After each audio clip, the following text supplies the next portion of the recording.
Hello guys, this is शिक्षा उपाध्याय। आप सभी का हमारे यूट्यूब चैनल बीएलएड कोर्स में हार्दिक स्वागत है। गाइस, आज के सेशन में हम डिस्कस करने वाले हैं विकास की अवस्था, जिसमें किशोर अवस्था के बारे में, stage of development adolescence. Guys, इसके पहले वाले वीडियो में हमने डिस्कस किया था बाल्यावस्था यानी कि चाइल्डहुड, और उसके पहले शैशवावस्था यानी कि इन्फेंसी एज। इन सब में हम विकास की अवस्थाओं के बारे में डिस्कस किया था। तो अगर आप लोगों को जो टॉपिक ना समझ में आया हो तो आप कमेंट में उसे ज़रूर लिखिए, हम आपका समाधान ज़रूर करेंगे। तो गाइज, आज स्टार्ट करते हैं विकास की अवस्था, किशोरावस्था। ये बीएलएड सेकेंड ईयर का है, एजुकेशनल साइकोलॉजी यानी कि developing and understanding of the learner, जिसको हम एजुकेशनल साइकोलॉजी भी कहते हैं, यानी कि शिक्षा मनोविज्ञान में। ये फर्स्ट यूनिट के अंतर्गत स्टेज ऑफ डेवलपमेंट यानी विकास की अवस्था के अंतर्गत थर्ड टॉपिक है। पहला था शैशवावस्था यानी इन्फेंसी, फिर उसके बाद था चाइल्डहुड यानी कि बाल्यावस्था, फिर उसके बाद किशोरावस्था यानी कि एडोलसेंस। तो इसके बारे में इम्पोर्टेंस और इसके क्या अर्थ हैं, मीनिंग क्या है, कैसे हम पहचानेंगे कि किन लक्षणों के आधार पर हम तय कर सकते हैं कि बालक किस अवस्था में है, इन सब के बारे में आज हम डिस्कस करेंगे। तो गाइज, स्टार्ट करते हैं। विकास की अवस्था किशोरावस्था यानी कि एडोलसेंस। मानव विकास की तीसरी अवस्था किशोरावस्था है। बाल्यावस्था के अंत में प्रारंभ, यानी कि जब बाल्यावस्था का अंत होता है तब किशोरावस्था का प्रारंभ होता है। प्रौढ़ावस्था के आरंभ में समाप्त हो जाता है। जैसे कि ये क्राइटेरिया निर्धारित की गई है कि जन्म से 6 वर्ष तक जो रहता है वो शैशवावस्था रहता है, और फिर उसके बाद 6 वर्ष से 12 वर्ष की अवस्था जो रहती है वो बाल्यावस्था रहती है, यानी कि चाइल्डहुड एज। फिर उसके बाद 12 से 18 वर्ष लगभग माना जाता है। कई मनोवैज्ञानिकों ने अपना अलग अलग मत दिया है, तो लेकिन हम सामान्यतः समझ सकते हैं कि 12 से 18 वर्ष की जो एज है उसे किशोरावस्था माना जाता है। तो बाल्यावस्था का जब अंत होने लगता है और प्रौढ़ावस्था का प्रारंभ होने लगता है, तब वहाँ की जो एज होती है वही किशोरावस्था है। इस अवस्था में शारीरिक, मानसिक और सामाजिक संवेगात्मक परिवर्तन होते हैं। यानी जो बच्चों के अंदर हम देखते हैं कि जब वो किशोरावस्था में पहुंच जाते हैं तो उनके अंदर बहुत ज़्यादा चिड़चिड़ापन महसूस होने लगता है, गुस्सा आने लगता है। तो उसके बहुत सारे कारण हो सकते हैं,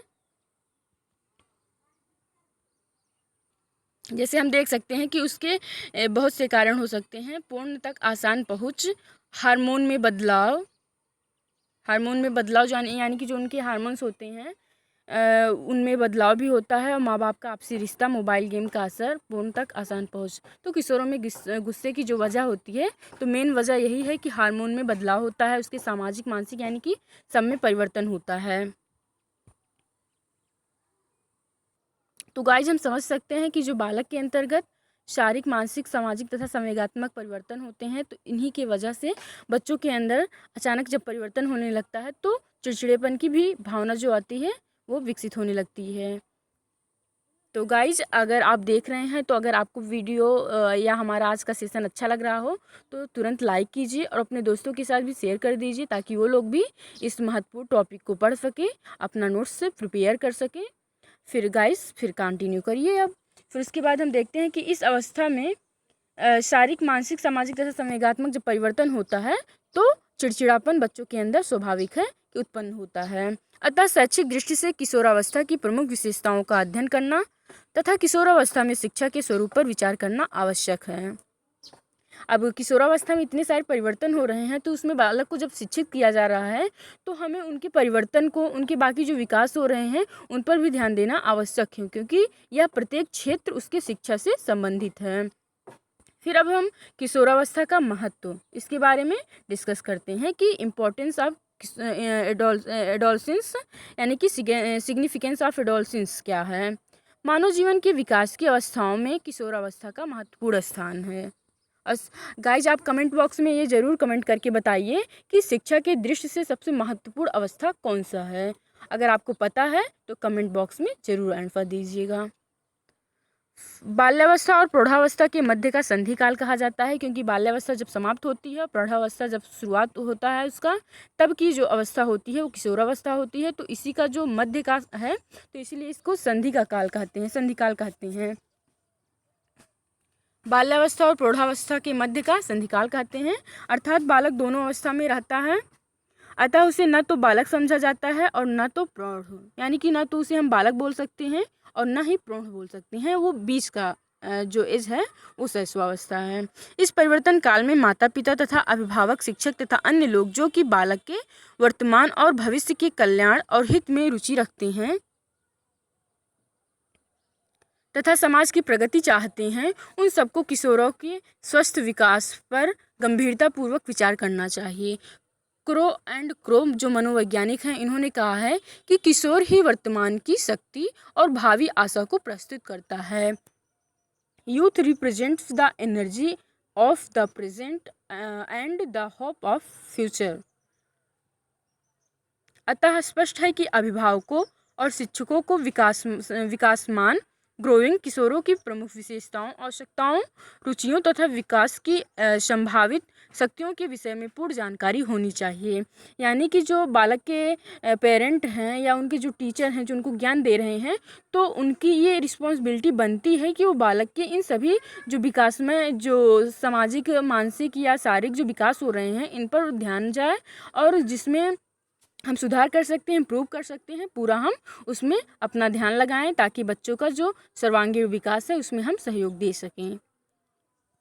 शैक्षिक दृष्टि से किशोरावस्था के महत्व पर इंग्लैंड के हैडी कमेटी रिपोर्ट, इंग्लैंड की एक हैडी कमेटी रिपोर्ट थी, उसमें लिखा गया है कि 11 या 12 वर्ष की आयु में बालक की नसों में ज्वार उठना आरंभ हो जाता है, उसे किशोरावस्था के नाम से पुकारा जाता है। वही जब सारे परिवर्तन होने लगते हैं अचानक से, तो वही कहा गया है कि 11 से 12 वर्ष की जो एज होती है उसमें बालक की जो वेन्स होती हैं उसमें ज्वार उठना आरंभ हो जाता है, उसे किशोरावस्था के नाम से पुकारा जाता है। यदि इस ज्वर का बाढ़ के समय ही उपयोग कर लिया जाए एवं उसकी शक्ति और धारा के साथ साथ नई यात्रा आरंभ कर दी जाए तो सफलता प्राप्त की जा सकती है। जैसे इसमें परिवर्तन जितना अधिक होने लगता है अचानक से, और बालक का जो रुचि है, रुझान है, वो अलग अलग क्षेत्रों में जाने लगता है।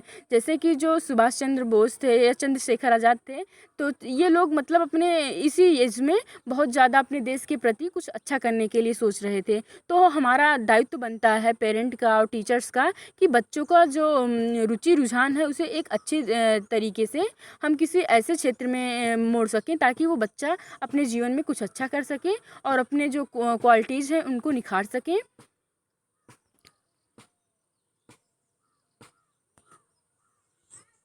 फिर गाइज हम देखते हैं कि किशोरावस्था का अर्थ, मीनिंग ऑफ एडोलसेंस।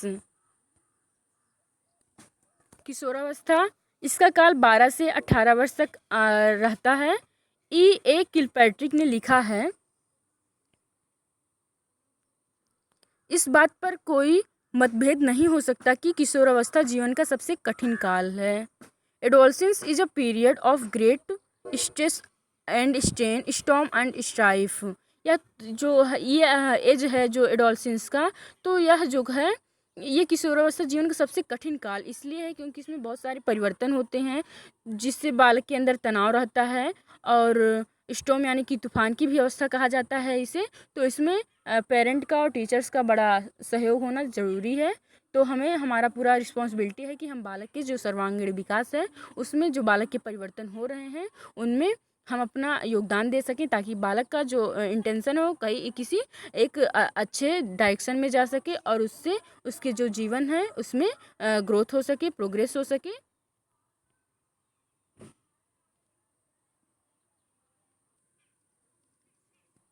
अब हम देखते हैं किशोरावस्था को अंग्रेजी भाषा में एडोलसेंस कहते हैं।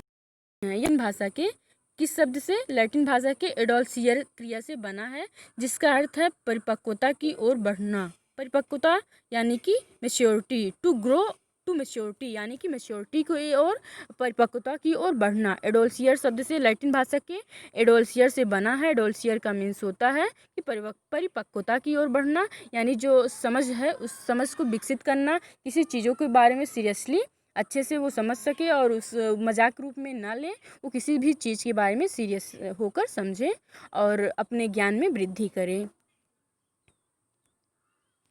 ब्लेयर जोन्स तथा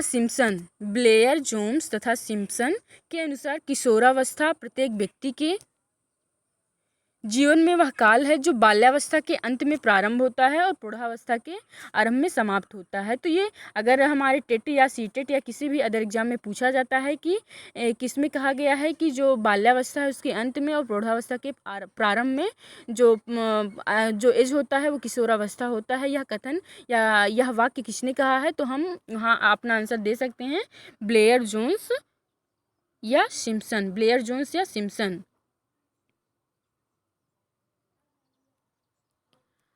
किशोरावस्था की परिभाषा अन्य पाश्चात्य मनोवैज्ञानिक ने इस प्रकार की है।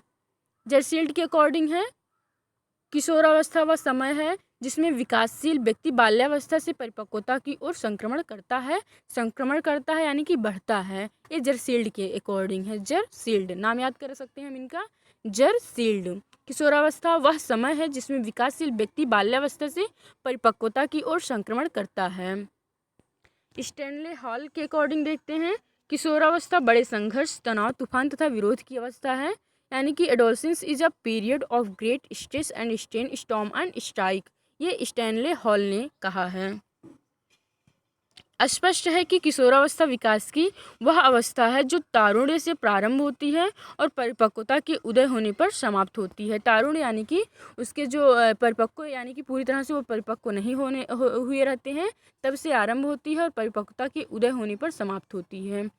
सामान्य रूप से यह अवस्था 12 वर्ष की आयु से 18 वर्ष की आयु तक मानी जाती है, किंतु विभिन्न देशों में व्यक्तिगत भेद, संस्कृति, जलवायु आदि के कारण किशोरावस्था के विकास की अवधि में कुछ अंतर पाया जाता है। यानी कि जो उसका ज्योग्राफिकल फील्ड होता है, जो उसकी कल्चर होती है, क्लाइमेट होती है, इन सब का उसके एज पर इफ़ेक्ट पड़ता है। तो कभी कभी ऐसा होता है कि किसी बच्चों का जो बाल्यावस्था किशोरावस्था है, ये कभी कभी अपने समय से पहले या समय के बाद भी आता है, ऐसा भी देखा गया है। गर्म प्रदेशों में शीत प्रधान प्रदेशों की अपेक्षा किशोरावस्था का आरंभ शीघ्र होता है। यानी आप यहाँ ध्यान दे सकते हैं कि जो गर्म प्रदेश हैं तो ऐसे देशों में शीत प्रधान प्रदेशों की अपेक्षा जो है बहुत जल्दी ही किशोरावस्था आ जाता है। बालकों की तुलना में बालिकाओं में किशोरावस्था का आरंभ लगभग 2 वर्ष पूर्व हो जाता है। कुछ मनोवैज्ञानिकों ने किशोरावस्था को 2 भागों में विभाजित किया है, एक पूर्व किशोरावस्था, उत्तर किशोरावस्था, यानी कि अर्ली एडोलसेंस, यानी कि 12 से 16 वर्ष का जो टाइम पीरियड है उसको अर्ली एडोलसेंस है कहा गया है, और फिर उसके बाद 17 से 19 की जो एज है उसको लेट एडोलसेंस कहा गया है। 17 वर्ष की आयु को दोनों का विभाजक बिंदु बताया गया है, क्योंकि यह इन दोनों के मध्य में पड़ता है, तो विभाजक बिंदु यानी दोनों को बांटने वाला। जैसे कि हरलॉक ने कहा है, मनोवैज्ञानिक हरलॉक ने कहा है कि पूर्व और उत्तर बाल्यकाल के मध्य की विभाजन रेखा लगभग 17 वर्ष की आयु मानी जाती है। The dividing line between early and let adolescence is placed around 17 years, यानी जो 17 ईयर है उनको डिवाइडिंग लाइन माना गया है एडोलसेंस के अर्ली और लेट के बीच का। बाल्यावस्था तथा किशोरावस्था के बीच की अवधि को पूर्ण किशोरावस्था माना जाता है। इस समय बालक पूर्ण किशोर नहीं बनता, किंतु उसके व्यवहार, मनोवृत्ति तथा दृष्टिकोण में परिवर्तन दिखाई देने लगता है। पूर्व किशोरावस्था को एक बड़ी उलझन की अवस्था कहा गया है, क्योंकि इस समय प्रायः माता पिता, अभिभावक तथा शिक्षक उसे बात बात पर डांटते, रोकते या टोकते रहते हैं। वह सदा उलझनपूर्ण स्थिति में रहता है कि वह क्या करे, यानी कि जो वो करता है बहुत चंचल की अवस्था रहती है, तो वो समझ नहीं पाता क्या सही, ज़्यादा उतना जल्दी में वो नहीं समझ पाता है कि क्या सही है क्या गलत है। तो उसमें बात बात पर, जैसे कि अगर वो गलत करता है तो उसके जो पेरेंट हैं, उसके जो टीचर हैं तो रोकते तो टोकते रहते हैं, तो समझ नहीं पाता है कि क्या करें, तो इसलिए इसको उलझन की अवस्था कहा जाता है। पूर्व किशोरावस्था को अत्यंत द्रुत एवं तीव्र विकास का काल भी कहा गया है। शारीरिक विकास के साथ साथ इस समय विकास के सभी पक्षों में तेजी आ जाती है। स्टैनले हॉल ने पूर्व किशोरावस्था को एक अत्यंत संवेगात्मक, उथल पुथल, झंझा और तनाव की अवस्था कहा है। कुछ अन्य मनोवैज्ञानिकों के अनुसार यह अवस्था एक अटपटी तथा समस्यावस्था, प्रॉब्लम एज भी कही गई है। मनोवैज्ञानिकों के अनुसार अध्ययन की सुविधा एवं सरलता के लिए किशोरावस्था को 12 से 13 वर्ष की आयु से 18 से 19 वर्ष की आयु तक मानना चाहिए। तो इसमें किस एज को कौन सा एज कहा गया है, ये ध्यान देना बहुत ज़रूरी है, क्योंकि ये टेट, पीटेट वगैरह जो अदर एग्ज़ाम होते हैं NVS में भी, तो इन सभी एग्ज़ाम में ये सारे क्वेश्चन पूछे जा सकते हैं कि किस अवस्था को कौन से अवस्था के नाम से पुकारा जाता है, और जो अवस्था दिया गया है इस अवस्था को इस अवस्था क्यों कहा जाता है, या इस अवस्था को ये अवस्था किसने दिया है। तो ये सब हमें ध्यान देना ज़रूरी है। अगर आप पढ़ रहे हैं तो इसका अंडरलाइन कर लीजिए ताकि आप लोगों को एग्ज़ाम टाइम हेल्पफुल हो सके। फिर गाइज हम देखते हैं सिद्धांत। किशोरावस्था के विकास के सिद्धांत। किशोरावस्था के विकास के 2 सिद्धांत हैं। फर्स्ट है त्वरित विकास का सिद्धांत, सेकंड है क्रमिक विकास का सिद्धांत। अब देखते हैं कि त्वरित विकास का सिद्धांत है क्या। थियरी ऑफ फेल्टेटरी डेवलपमेंट, यानी कि इस सिद्धांत का समर्थन स्टैनले हॉल ने अपनी एडोलसेंस नामक पुस्तक में किया है। तो जैसे यहाँ ये याद रखने वाली बात है कि इस सिद्धांत का समर्थन किसने किया है, स्टैनले हॉल ने किया है, और किस पुस्तक में, एडोलसेंस नामक पुस्तक में किया है। इनका कहना है कि किशोरों में अनेक क्रांतिकारी परिवर्तन आकस्मिक रूप से होते हैं। आकस्मिक यानी अचानक रूप से होने लगते हैं, जिनका शैशव या बाल्यकाल से कोई संबंध नहीं होता है। स्टैनले हॉल महोदय के शब्दों में किशोर अथवा किशोरी में जो शारीरिक एवं मानसिक परिवर्तन होते हैं वे एकदम छलांग मारकर आते हैं, यानी कि बहुत ज़्यादा जल्दी हो जाते हैं, बहुत अचानक में हो जाते हैं। स्टैनले हॉल महोदय ने कहा। इनका कथन याद करना जरूरी है गाइस। फिर उसके बाद देखते हैं सेकंड, क्रमिक विकास का सिद्धांत। Theory of gradual development. इस सिद्धांत के समर्थक थॉर्नडाइक, किंग और हॉलिंगवर्थ हैं। इस सिद्धांत के समर्थक कौन कौन हैं? थॉर्नडाइक हैं, किंग हैं और हॉलिंगवर्थ हैं। इनका कथन है कि किशोरावस्था में शारीरिक, मानसिक तथा संवेगात्मक परिवर्तन के फलस्वरूप जो नवीनताएं दिखाई देती हैं वे एकदम ना आकर धीरे धीरे क्रमशः आती हैं। इस संबंध में किंग महोदय का कथन है, जिस प्रकार एक ऋतु के आगमन के चिन्ह दिखाई देने लगते हैं उसी प्रकार बाल्यावस्था और किशोरावस्था एक दूसरे से संबंधित रहती हैं। यानी कि जब बाल्यावस्था का समाप्त होने वाले के कगार पर रहता है तब हमें किशोरावस्था के कुछ लक्षण दिखाई देने लगते हैं। यह उसी प्रकार है जब किसी मौसम के आगमन का हमें पहले से ही सूचना मिल जाता है। तो गाइज मुझे आशा है आप लोगों को हमारा आज का सेशन बहुत ही पसंद आया होगा। अगर पसंद आया हो तो लाइक कीजिए, सब्सक्राइब कीजिए और अपने दोस्तों के साथ शेयर कर दीजिए। आप देख सकते हैं कि हमारे चैनल का नाम BLED कोर्स है, जो BLED से जुड़ी हुई सारी जानकारियाँ आप तक पहुँचाती हैं। और अगर आपको BLED से रिलेटेड कुछ जानकारियाँ हमसे लेनी है या पूछनी है तो आप कमेंट बॉक्स में अपना कमेंट ज़रूर दीजिए। तो guys again like, subscribe and share my YouTube channel BLED course. तो गाइज आज के लिए बस इतना ही, मिलते हैं नेक्स्ट वीडियो के साथ। Thank you guys, thanks for watching.